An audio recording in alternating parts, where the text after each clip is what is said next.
Hey guys, day 93. Today is a day of moving things around. Here with my buddy Freddy, riding along.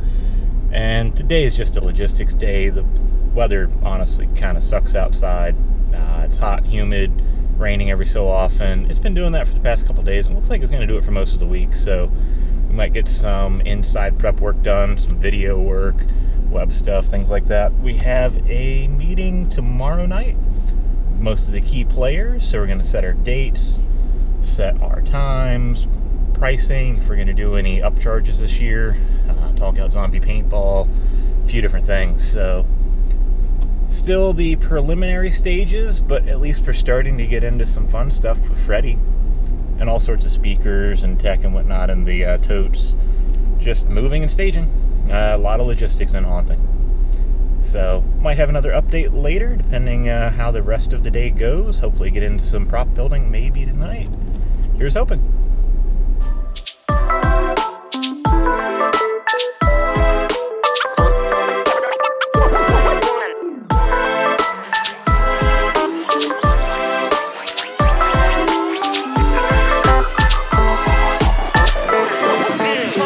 Let's go!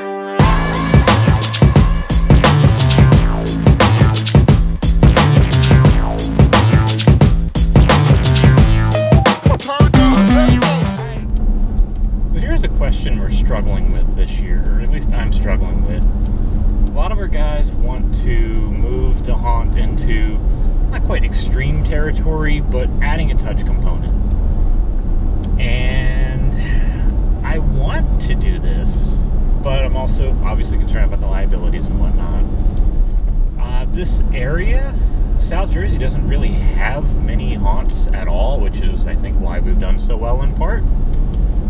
But no one else is really doing it immediately in the area. However, as soon as you cross the bridge into Pennsylvania, Eastern State Penitentiary does it, Penhurst Asylum does it, Halls of Horror very much does it. I'm trying to think of others. I know there's others out there, I just can't think of them off the top of my head, but the big high-profile shows are all doing touch style.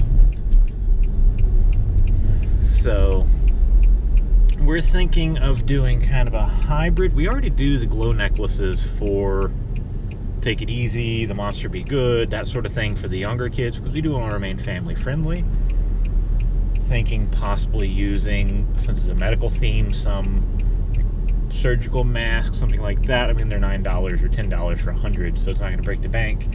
If you want the extreme experience, wear it. If you don't, take it off. Kind of a nod from Eastern State, but again, not stealing their thing. So it's a thought process, something we want to do, but want to do cautiously and think it out. Traffic here at Jersey Shore is atrocious as of late, unfortunately. Thanks to the guy behind me for letting me in. He's awesome. Give him a like. I'm sure he has a YouTube channel, Instagram, something. But anyway, it's one of the debates we're going to be having.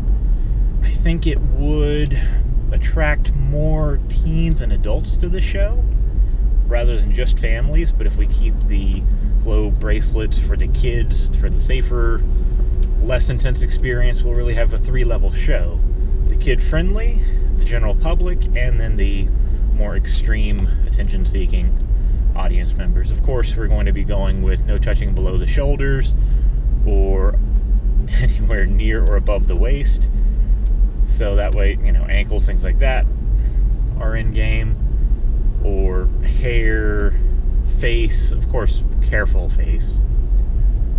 But it's all thought process. Our asylum type scene could really benefit from that. You can get some close out gross scares.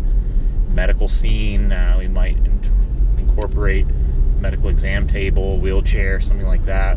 Have one of the persons put in it for part of the scene. Yeah, a lot of possibilities opened up with it, but again, liability. So curious what people think. We're also looking at our scare level. Last year, I would say we were at a, depending on the experience, depending on the group, between a 4 to a 6, perhaps. Saying like Disney, Disney Halloween would be a 1, and blackout or something crazy like that would be a 10. Caney Manor, like an 11 or 12, but that's different, obviously. We want to give people an experience they've not had before. We want to be original every year with it. So we're thinking of maybe bumping the 4 to a 6 to a 4 to a 7? I don't know. It's hard to say. I've been to all the extreme shows. I've been a haunter long enough that I've grown slightly bored with the typical boo jumper approach of things. Granted, most of the public, that's what they're good with. But for those that do want more, I want to be able to offer more. So, tough decisions, of course. We're going to be discussing that at the committee meeting tomorrow night. I don't think that'll be recorded, but I'll talk about the results of it. Just while we're passing by it, here's a beautiful spot in our local. Right now the water's very still because the lily pads have taken it over. But there are a couple really gorgeous spots around here. So that's why we're lucky to have a trail haunt with some beautiful nature and so much decoration and whatnot we don't have to do because the trail is already gorgeous. But yeah, I'd love to hear your comments down below. What scare level do you recommend?